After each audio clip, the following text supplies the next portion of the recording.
Hello,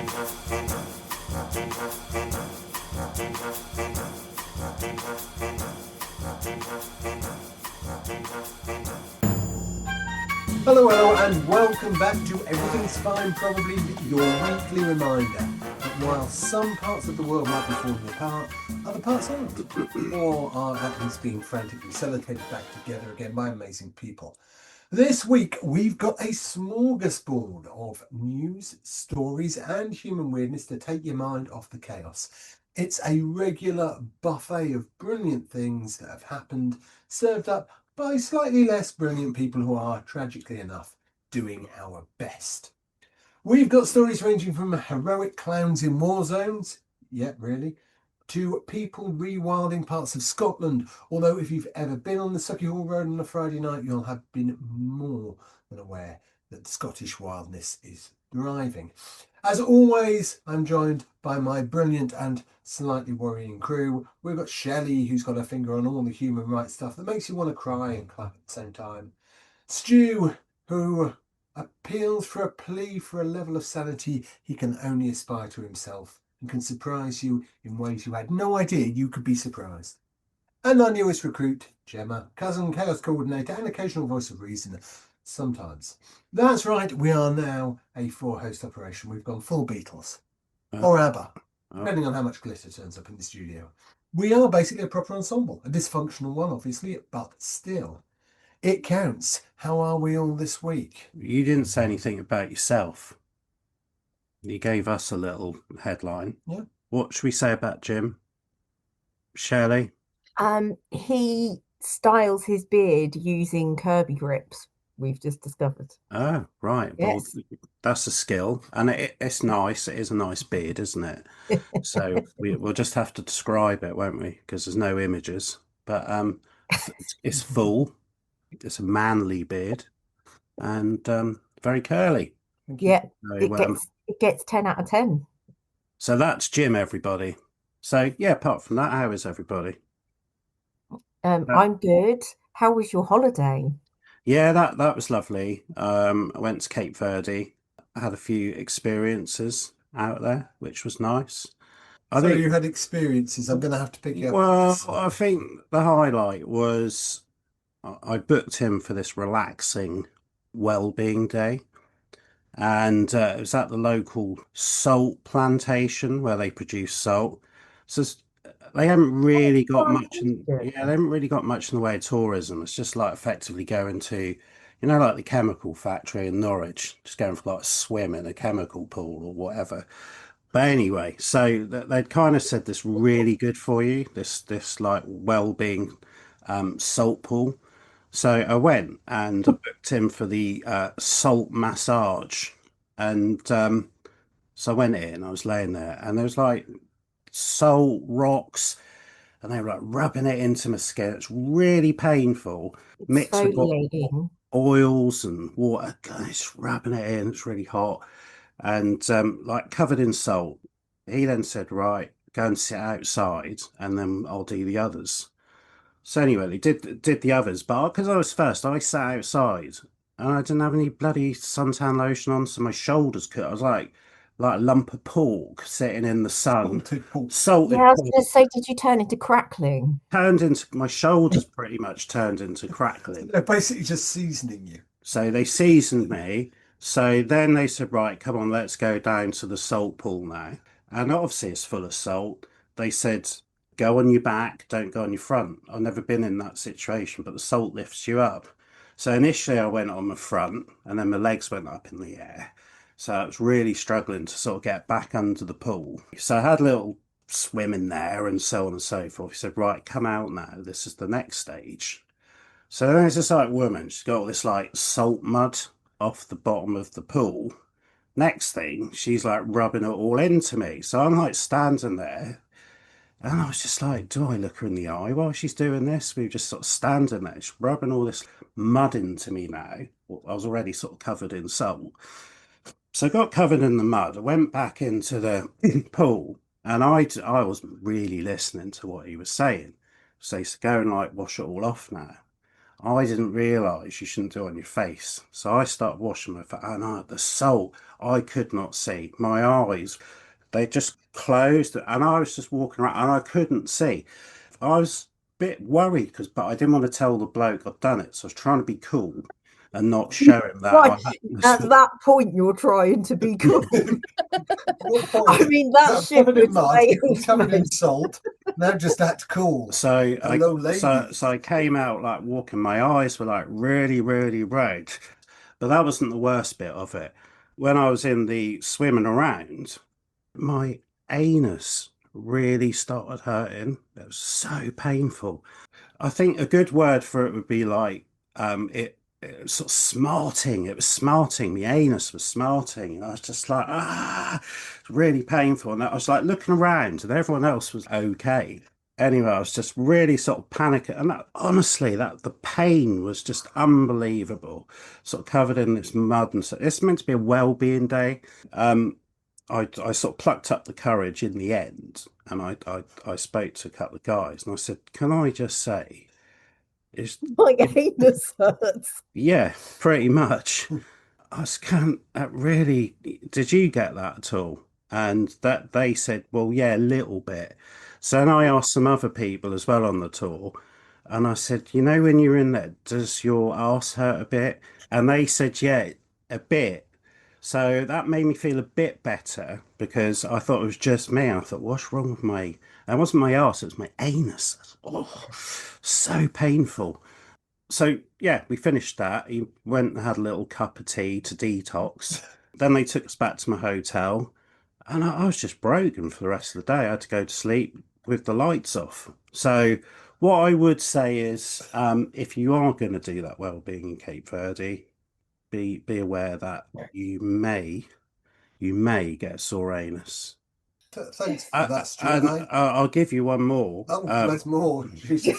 Before you move on, Stu, how many people did you survey about their anus? I thought it was going to be like people who worked. I didn't realise you were just going around asking random. Well, I was because I just thought this can't just be me. You just drop it into conversation. No, I was just not dropping it in. I'd never met him before. I was just like, you've been. Excuse me, mate. Yes, yeah. Excuse me, you've been in there. Does your arse hurt? Well, you can't beat round the bush, can you? How is finding out that everyone else's arse hurt going to benefit you? Well, I didn't know if I had a medical problem. Oh, you've got a medical problem.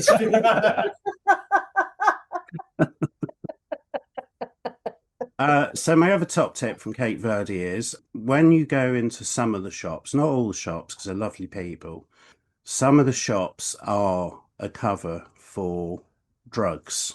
All right. I just went in to buy a fridge magnet. So I went in. And he came out with a load of coke. Well, I got my magnet, and he was like, I shouldn't do the accent, should I? All right. Okay, you kind of need to though, but no, I won't do it. Well, anyway, so he says, "Oh, just that is it?" I was like, "Yes, please." He said, "You like you like?" I won't do it. It's like you like smoking. I was like, "What?" He's going, "You want some smoke?" And I was like, Will help with the pain in your I arse. said, well, I was like, no. I go, just the fridge magnet, please. He's going, you like the Bob Marley cigarettes? And I was like, what's a Bob Marley cigarette? Do you want any of the magic powders, special powders? And I was, no, again, just the fridge magnet. And that wasn't the first time that had happened either. So I would say be careful in the shops. You can end up with more than you bargained for if Accidentally said, yes, I'd like to buy yeah some trucks. yeah Good. And anyone else been up to much? Okay, buckle up, keep your arms inside the podcast at all times, and if you hear someone shouting everything's fine in the background, that's just us trying to convince ourselves. By the end of this episode, you'll be amazed, you'll be inspired, you might even snort your morning coffee, who knows. We're starting today with something important because this week marks Transgender Day of Remembrance, a day that only exists because apparently society still hasn't mastered the concept of don't be horrible to other human beings. This is a day that's been set to observe and honour the memory of all transgender people who lost their lives in acts of anti-trans violence. And I will be honest, I was not actually aware of Transgender Remembrance Day, which is pretty shocking considering it actually started in 1999. So it has been round for more than 20 years. Yeah, but it's sort of sad, isn't it, that something so worthy gets so little coverage, like in the media. It was started, though, as a vigil to remember a woman called Rita Hester, who was a Black transgender woman, and she was killed in 1998. And it was then organised by trans advocate Gwendolyn Ann Smith. And then it has then continued from that point onwards, be marked every year across the world. So it's also just put out there as well, just to raise awareness of the violence, bigotry, and stigma that trans and non-binary people face on a daily basis. It has been marked within the LGBT communities this year and probably years previous with candlelight vigils in lots of different places. But then there's also been like online communities coming together as well. I actually went on to one of them and they were all talking about people they knew and sort of honouring people they knew and sharing stories together as well. Zach Polanski actually gave a speech at the vigil in London, and it was quoted in Pink News that he gave his speech to a sea of tearful faces, which I think that image that's sort of put in my mind serves as like a strong reminder, really, that these are our fellow human beings and deserve to feel as safe as everybody else does. So I think I will definitely mark this day going forward. It is now on my calendar.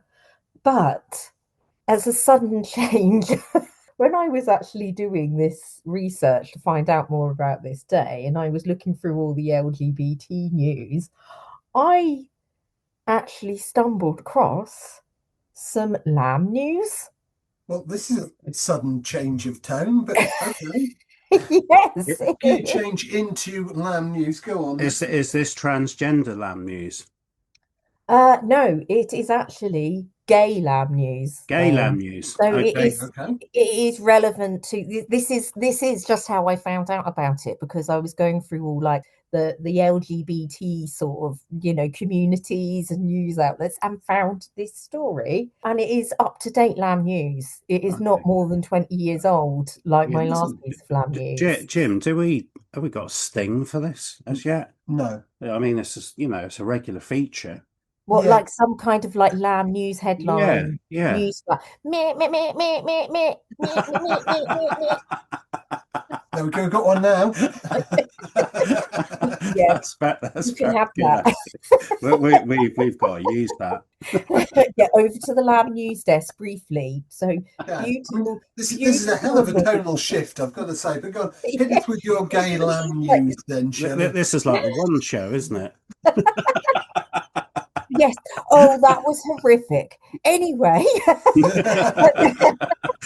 was me looking into this lovely Transgender Day of Remembrance thing, and it was really moving, and I loved it. And then it was another beautiful bonus gift that I then got with it. It was Yeah. so Well, when you mentioned in advance that you had some lamb news you were going to put in, I wasn't necessarily expecting it to come here, but that's okay. Go for it. So, did you know that 1 in 12 sheep are gay?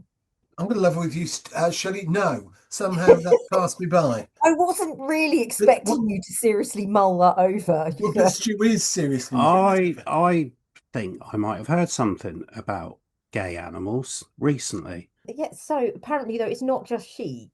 Yeah. Scientists have documented that there's same-sex behaviour in over about 15,000 species. But this isn't just the news, though. This just leads me on. So sadly for sheep, though, if they are gay, they will usually get sent to slaughter as they won't breed. But a German non-profit organisation called Rainbow Wool has been rescuing the sheep and using their wool for fashion. and their wool was used last week in well, not that just their wool, but clothing items made from their wool was actually showing this full collection of gay sheep wool in a New York fashion show last week. So you said they send the gay sheep to slaughter. Did you think it tastes any different, gay meat, as opposed to, what you get on a Sunday dinner? I don't know. Who knows? Might do. I don't know. I mean, I'm assuming probably not. But the other good thing out of this is you can actually if you go to the Rainbow Wool Yeah, organization, you can sponsor a gay sheep. fantastic. That's a great Christmas present for my dad. I think he'd really appreciate that. How much? I don't know. Like, I laugh because I doing know a Stu's Christmas dad. present for you. Yeah. He always says, "What do you want for Christmas?" There's nothing I need. Oh, I'll stop you there, Dad. I think What do you buy the person who has everything? absolutely. Sponsor a gay sheep. Yeah. Yeah, I mean, I think that's brilliant. So thank you to the transgender community. Yeah. Little update, you can sponsor for €1 a day. Is that all it is? Yeah. That's amazing. Well, that's no, hang on, €1 a day. Yeah. So for like a whole year. No, that's a day. But So, you're just going to sponsor a sheep for a day. well, yes, what Gemma said. I'll do a I day. think Gemma quite said that. She said that's how much it costs. I'll do a day. We could all chuck €1 in. Let's all do a day each. Come on, €365. it's Christmas. How I've got to now move from that on to my next story. Yeah, this is going to be another tonal change, isn't it? Yeah, but well, it's because you put all my news in one go because I'm your But favourite. Yeah, well, because I didn't realise you were going to put that in there and quite the tangents that was going to take us off. I had this nice little close down about yeah, what an important moving story that was, moving us on to another. It's- Well, it is, yeah. But the minute you chuck you can sponsor gay sheep in there and set Stu off on one of his tangents, it's all gone, isn't it? well, I actually think it's a really good thing. Can we have a shout out for who it is? What is it called? If anyone genuinely wants to have a look at that, what is it called? Rainbow wool. Rainbow Wool. So everyone have a look at Rainbow Wool, and it sounds like really nice idea, and got products on there you can buy as well. So it's Christmas. Jump in, have a look. Yeah. Anyway, If I could just take a moment to remind people that we started that about Transgender Remembrance Day, 20th. You can probably sponsor a transgender person as well. I'm sure they'd be quite happy for the sponsorship. Can you sponsor a transgender sheep? well, yeah, we've just identified that. Well, not transgender. Oh no, they're gay. Sorry. Yeah. Yeah. Okay. All right. I'm sure. Can sheep be transgender? Is there science to back that up? I suppose it would be difficult to say, wouldn't it? Because they don't have to. I guess they don't have normal sheep sort of gender norms or anything, do they? I wouldn't have thought so. Shall we move on? Yeah, sorry. When I said, "Oh, don't worry, all my stories fit onto one page," well, that's gone out of the window now, hasn't it? Anyway, back down to earth with a crash because I have another very worthy thing to talk about. It is today, in actual fact, today, 25th of November, the International Day of the Elimination of Violence Against Women and Girls. So, it's finished, is it? That was good. Thank God for that. no, it hasn't. It has only just begun. Because thank you for that. That leads me in beautifully into the next thing that I wanted to say. So this is today will actually then mark the first day of the Unite campaign, which will be 16 days of activism to end digital violence against women and girls, which then ends on the 10th of December, which is International Human Rights Day. So it all beautifully links up. And so that campaign is going to be asking governments to act and ensure tech companies provide safety online and remove harmful content. They also want the donors for tech companies to provide funding to feminist organizations to end violence and raise the voice of survivors, which I think is another very beautiful thing. So Yeah, I everything mean, has been beautiful yeah. so far.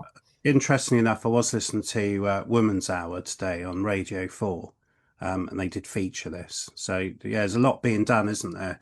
And moving quickly, policies are moving quickly as well, aren't they? Yeah. So, and the commentator on there was saying, this is just very much the start of it. So it's good, isn't it, that it's got some momentum and is being highlighted. Yeah, so the UN's theme this year is basically stop hurting women. Feels like a pretty low bar, but apparently that still needs broadcasting. But good to hear some positive things that happen. Well, hopefully happening in that space. Our next story is some proper history making. I mean, your grandchildren should learn about this in school type news. Because the world somehow quietly, while we were wondering whether Donald Trump can cope with anything more complicated than a paperclip, has taken a massive step towards eliminating cervical cancer. And it's all down to the HPV vaccine rollout. So we've touched on this story before, but it is continually progressing. Since 2023 alone, more than 86 million girls in the countries most at risk have been vaccinated against HPV, the virus responsible for most cervical cancer cases. So that's 86 million people protected. And according to Gavi, the Vaccine Alliance, that translates to an estimated 1.4 million women's lives saved in the future. 1.4 million. That is like saving the entire population of Birmingham, except nicer. This is part of a massive global surge. Right? The World Health Organization has even established World Cervical Cancer Elimination Day. And that's how you know they're not messing about anymore. More than a dozen countries launched vaccination programs just in the past year. Cuba, Pakistan, Rwanda, and a bunch more stepping up. It's one of the fastest expansions of a major vaccine program ever. Tedros, the WHO Director General, said more and more countries are scaling up HPV vaccination, improving screening, and expanding treatment, bringing us closer to a future free of cervical cancer. That is the WHO equivalent of shouting with pom-poms. Now, we can't cover this story without talking about Scotland, because Scotland has entered the chat in a big way. They've been vaccinating girls since 2008, and new research shows that there have been 0 cases of cervical cancer in vaccinated young women. Not I one. love Scotland. Scotland's awesome. Oh. Before you carry on, talking about places we love, all right? So, in the last month, thanks, America, you're listening to us. You're now 35% of our listening base. Ooh, So, wow. who we love at the moment, Virginia, you love us. We love you. Keep listening, Virginia. California, you've woken up. Thanks for listening. Tennessee, Ooh.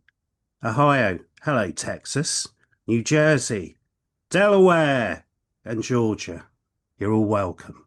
We love These are you. this is like you listing places that you haven't hurt your anus. Well, they will now, won't they? They'll hear it now. So, all of that in America, if you want to drop us a line, if you've ever been in that situation, let us know. Let us know. Anyway, carry on. This is really good, Jim. Well, I think that's pretty much smashed at the middle out of that story. So let's move on. Speaking of eliminating things, we'll pivot from deadly viruses to something only slightly less unpleasant, shall we, which is ticket touts. So this news is so shocking, so unprecedented, so wildly out of character for this country. The UK government has actually done something that helps normal people. I know, I had to sit down as well. What? The days of industrial scale ticket touting are numbered. The government has announced plans to make it illegal to resell tickets for more than their original price, including fees. So no more quadrupled resale price, no more mortgage houses say Oasis, no more bots beating you to the checkout like they're training for the Olympic 100 metres. Stu, this must be emotional for you. You get more gigs in a month than most people get in a decade. How many kidneys have you sold to ticket? Yeah, I mean, yeah, it's out of hand. Do you know how they're going to stop this at all? Because I did listen, I was some touts on the radio the other day saying, well, we can get round this. I don't know the detail. Do you, how they're actually going to No. enforce it at First, this stage? I don't think the government have really got Oh, particularly good on detail. but it's a good conversation, isn't it? Yeah, no, it's great. I mean, the government reckon this crackdown could save fans around 112 million a year.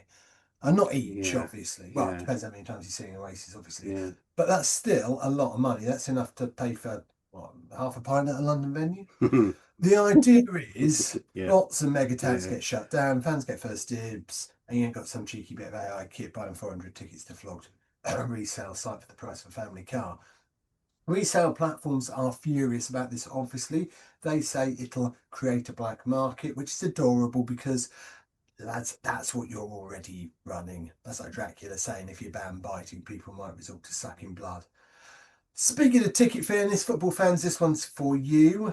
The FA, yeah, the same FA who usually can't organise a picnic in a box, have announced that for Euro 2028, there will be no dynamic pricing. Now, for anyone who hasn't had the pleasure, dynamic pricing is when the price rises depending on demand. So you click refresh and suddenly the ticket costs more than the GDP of Cyprus. I was fortunate enough to be at the Euro final here in 2021. I only managed to get a ticket though, because it was given to me by someone who had already competed in the online equivalent of the Hunger Games, just with less food. Shelly, Gemma, I don't know if either of you have tried to buy football tickets during a major tournament. Shockingly, I haven't. No. It's like ticket hunger bingo. You don't know if you've won, lost, or been financially ruined.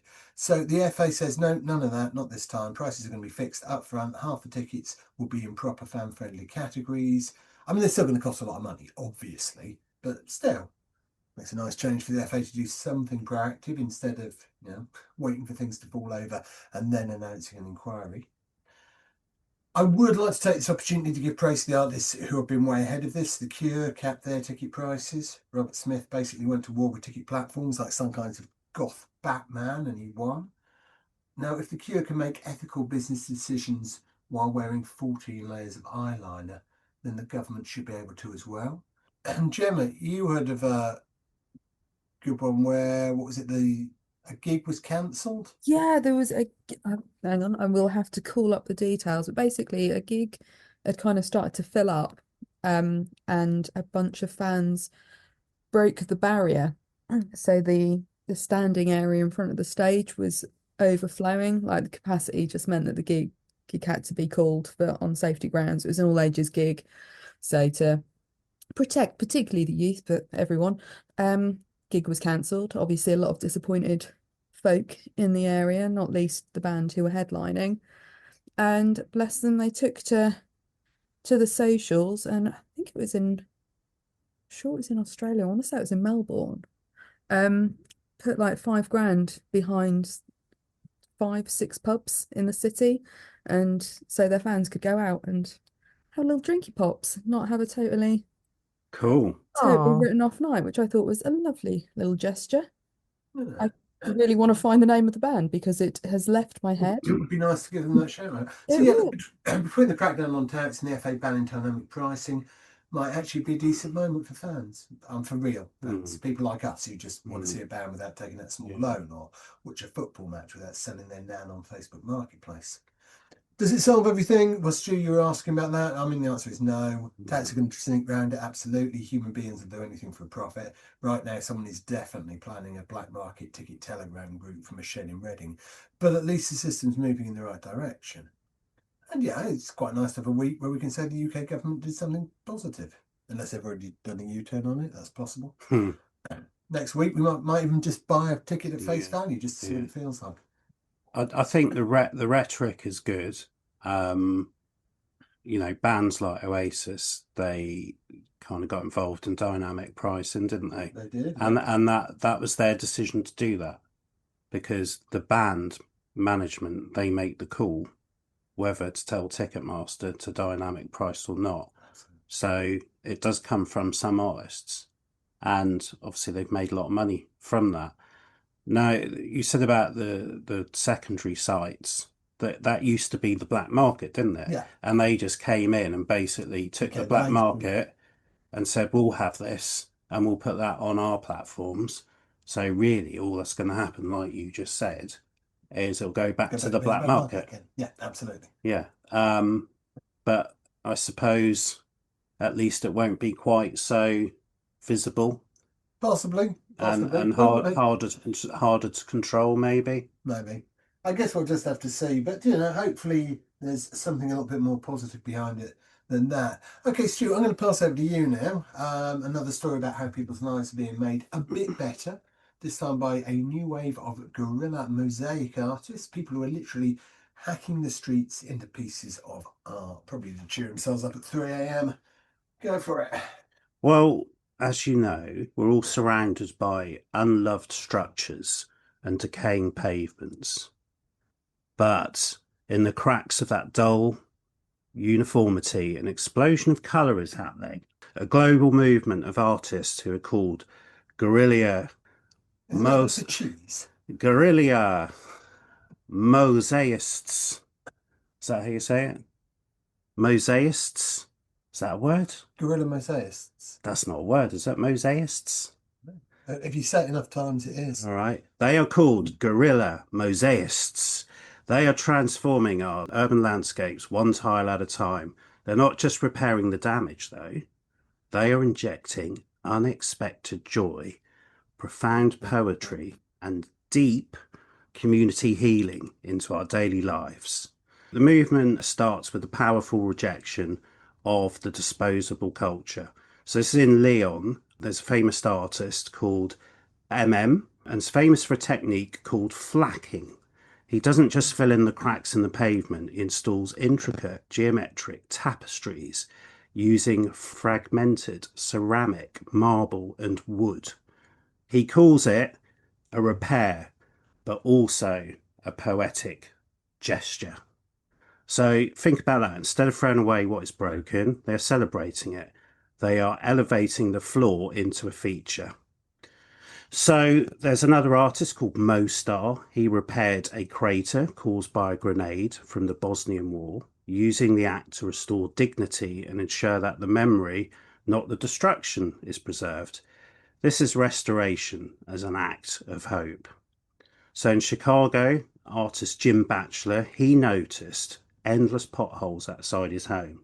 And he said, got to fix these, got to fix them. So the council saying they're unfixable, but using glass and marble, he now creates installations that depict universal loves, such as ice cream, junk food, and flowers, right in the middle of the street. So it's a cheerful subversion. As he says, that's a nice contrast, isn't it? It's unexpected joy. Imagine walking down a frustrating street and suddenly seeing a beautiful miniature masterpiece underfoot. So, how big are they then? Well, just like pothole size, Okay. and in the cracks of the pavements. So we'll bring it back to here. Southampton, we've got Will Rosie, who installs bright cartoon-inspired mosaics, making his work permission vague street art. That's his headline. So he invites the community to participate. He turns a simple art project into a shared experience, pushing back against, urban decline and fostering the community that we were all missing. So again, bringing people together. Let's all go out, fill a pothole up, bring your art. What would you put in your pothole? I beg your pardon. I know what you put in your pothole, but it hurts when you go in salt water. Yeah. So you're telling me if you live in Southampton, for example, Yes. you get to sleep at night, and when you wake up, Yeah. the alley behind the co-op looks like a medieval fever dream, basically. Can do. Yeah. And also a bit like there's a Norwich thing, I don't know if anyone's aware, on post boxes where someone knits crochets of displays of the time of year and so on, Christmas and Easter. It's nice, isn't it? A bit of street art. Also, Yeah, sorry, Gemma. They one local artist has done like rainbow coloured road signs. So instead of like your standard black on the white, they're kind of it's cute. My favourite street art thing I saw is that when people were painting St George's flags on things, there was someone going around and repainting them into Battenbergs. I like the Yeah, I tic-tac-toe love that was that. pairing Which I as thought was well. beautiful. Yeah. Well, Okay, Stu, well, look, you've convinced me that secretly gluing tiny bits of broken bathroom tile to a wall at 2 a.m. might be a good way to improve our communities. yeah, I Um, mean, it certainly beats, painting roundabouts with St George's it certainly Cross, does. doesn't it? Yeah. So, I think it's cheerful, cheers us all up. It's a community thing. So I'll look forward to seeing what's in your pothole, Jim. Good. Don't Thanks, put salt Stu. and mud in your pothole because we've all heard how that ends. Can that be a new things- feature, Jim? What's in your pothole? Yeah. How about no? Speaking of transformations, the next story Jem is bringing us is about someone who proved you don't need a chisel and grout to change the world. Sometimes all you need is a banned book smuggled into solitary confinement. Gemma, take us from illegal tiles to illegal literature, please. As a 16 to 17-year-old, Reginald Betts was prosecuted as an adult for a carjacking which took place in Virginia and spent nearly a decade behind bars. As a young man, this could have set his story on a sadly all too familiar route. However, whilst in solitary confinement, Reginald's fellow inmates managed to smuggle him a copy of Dudley Randall's The Black Poets, which he claims dramatically changed his life. Not only did Reginald read at every opportunity, but he was also inspired to write.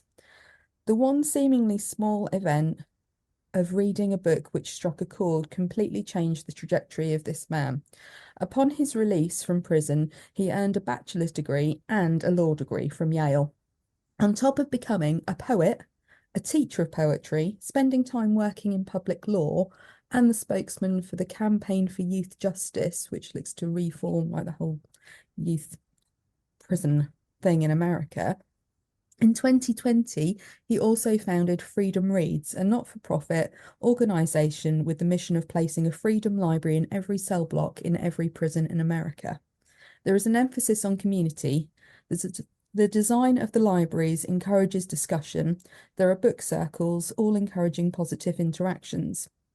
A quote from a guy called Chief Bear, who was an inmate of Maine prison, said it was kind of like seeing children on Christmas morning after all the presents were opened. I saw a couple of people out of their cells who you never see unless it's mealtime. The saying of freedom begins with a book is spot on. Is Chief Bear a real bear? I would not like to comment Okay. or speculate on whether Chief Bear is a real bear. Duke, you get on that one for us, please. Chief Bear. Yeah, All right. thank you. Chief Bear. So do carry on, Gemma. And do you think he could be like Native American? Quite possibly. I think we say First Nation now, don't we? Do we? I wasn't sure. It's not Red Indians anymore, is it? Cut that I out. think that much is we can be certain of. Yeah. You better cut that out. As of August 2025, Freedom Reads has installed 500 Freedom Libraries in 51 adult and youth prisons across 15 states in America. Happy days. I think the guy's creating almost as many libraries as the Tories shut down. That's impressive. Well, I think I've read articles about people who are stuck in prison, and your mind is the only piece of freedom you got left, isn't it? It So, is. if you've got access to a library, then you might be incarcerated, but your mind's free and you can expand it. So I think that's an amazing thing, really, isn't it? And the fact he spread it out right across America. Well, that's really turning something into like a bad situation into something positive. Absolutely. Definitely. Absolutely. If it So, had... reading is freedom. Absolutely. Um, So shout out to Reginald Betts. Exactly. And if one of those books has an equally awesome impact on just one other prisoner, happy days. Absolutely. It shows the difference one man can make. On the subject of the difference that one man can make, Stu, tell us about a man who is spreading hope, not using books, but by using balloons and a red nose. Oh, right, Jim, this is the clown in the war zone. It is. Oh, yeah. We were saying about this last week how it sounds like the title of a Smiths song. Yeah, clown in the Yeah. war zone. He's just a clown in the war zone. That could be on our EP, couldn't it? Our Christmas Yeah. EP, along with Biscuits of the night. Biscuits of the Night. Yeah, certainly a double ace. Well, it's just play B side. I think this They, could be a double ace. they're quite different tonally, aren't they? Oh, The songs, yeah. but that That shows, doesn't matter on this show. I think I demonstrated that quite well. Absolutely. Yeah. This is all over the place. Go on. So, Mohammed Naif Salim, 18-year-old from Gaza, Palestine, has found an unlikely but critical vocation as a circus clown and children's entertainer, providing essential psychological support to hundreds of displaced children in northern Gaza. So, currently residing in northern Gaza, where much of the infrastructure has been destroyed by Israeli bombing, Salim notes the profound difficulty of daily life, particularly the struggle to secure food and water. Despite these immense challenges, he is one of the few individuals still actively working to provide emotional sustenance to the community. His daily routine involves preparing in his distinctive costume, bright overalls, exaggerated makeup, and a red nose and a top hat before travelling with his groups to various centres, including schools, sheltering thousands of displaced children. So, primary objective of his work is to offer psychological support to the severely traumatised youth, with nearly half the population under 18 who are reporting catastrophic mental health issues. They carried out a survey. 96% of children feel death is imminent, 79% suffer nightmares, 72% exhibit aggression, and 17,000 children are now unaccompanied. So his performance, which include juggling, riding his bike, magic tricks, games, it's just a bit of joy and a bit of light in their day. He states that his greatest satisfaction comes from seeing them laugh and giving them hope. And he also says he thinks, if he can try to get people to take the mind off it briefly, that can then help them with their resilience. And also, just get away from the audible sounds of drones and explosions. And his own house was destroyed as well. So he said the emotional toll is severe, but despite the hardship, he remains committed to his purpose. He views his art as a powerful force for good, and he states that laughter overpowers the sound of drones. His hope is for the future is to continue to make children happy globally and raise the awareness of the situation and just bring joy and protection through the art of being a clown. What a good guy. Yeah. What a Isn't great he guy. like His quite a daily novel? commute is dodging drones. Maybe a Yeah. career in clowning feels like the most rational thing to do. Yeah, and I think, the very human side of that conflict is, imagine just being, imagine being a kid growing up in that environment. You can't imagine it, can you? You just can't imagine that daily. Must be absolutely terrifying. Absolutely terrifying. So, people who are kind of trying to, help kids who are affected by this has only got to be a good thing. So, big up to him. So if you can bring joy to kids in the middle of a war zone, then you deserve a Nobel Prize, a Netflix special, and I don't know, a free Pret sandwich a week. Now, speaking of bringing life back to places that need it, we're heading somewhere a bit less chaotic now, depending on how you feel about midges. Because whilst we have clowns trying to restore smiles in Gaza, up in Scotland, they're trying to restore actual ecosystems. Gemma, you got the story of how Scotland's going full return to the wild, yes? I have. I'm going to keep this one relatively brief, but the 20th landholding has signed up to a community-led initiative to rewild them their glens.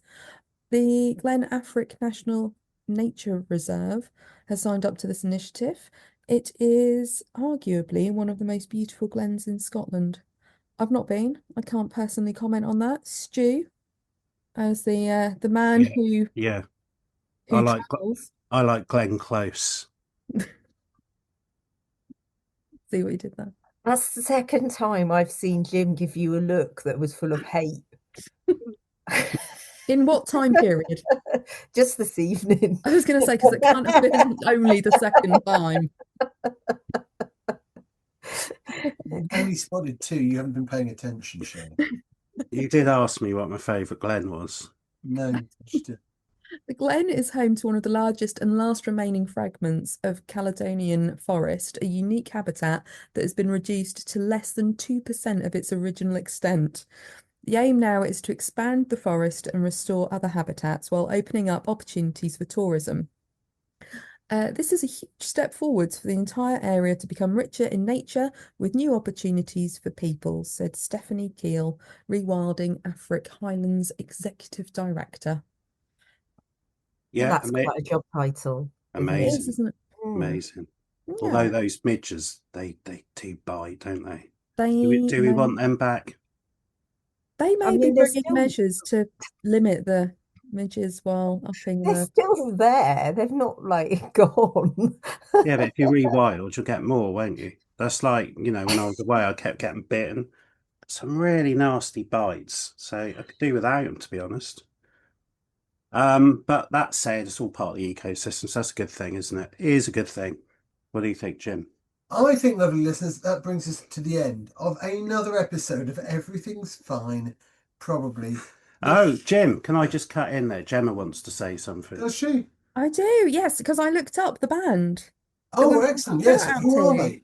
They are the Australian punk band Amel and the Sniffers. Oh, I love Amel and the Sniffers. I've Yeah. seen them. I've And seen now them. you They're love them brilliant. more. Not only did they put the £35,000 behind like 7 bars, they split that 35k, but also the gig itself was free. Fantastic. It was a homecoming gig and it was a freebie. So They're good Aussie rockers. Okay, good. Thank you. Well, that brings us to the end of another episode of Everything's Fine, probably the show that bravely asks, is the world getting better? And then answers in places, probably. Just don't look too closely. We've covered so much today. Clowns in war zones, animals getting break for once, rewilding Scotland, libraries appearing in prisons, and somewhere in there we pretended to know what the FA was doing. Honestly, if you stitch this episode together into a film, critics would call it ambitious but concerning. Before we go, we need to do the important bit. Yes, that bit, the nagging. Please, for the love of all things algorithmic, like the podcast, subscribe to the podcast, share the podcast, tell a friend about the podcast, tell an enemy, they need cheering up too. Tell your nan, she won't know what a podcast is, but she'll be impressed that you do. And leave reviews if you can do that. 5 stars ideally, 4 stars if you feel mysterious. 3 stars if you're trying to hurt us, but not completely ruin our day. And don't forget to follow us on social media. We're everywhere you want to be. Instagram, Facebook, TikTok, and even pointless though it is, Threads. We'll be back next week with even more stories of hope, chaos, and, well, look, it's not perfect, but it's better than nothing. Until then, take deep breaths, relax, and remember that everything's fine.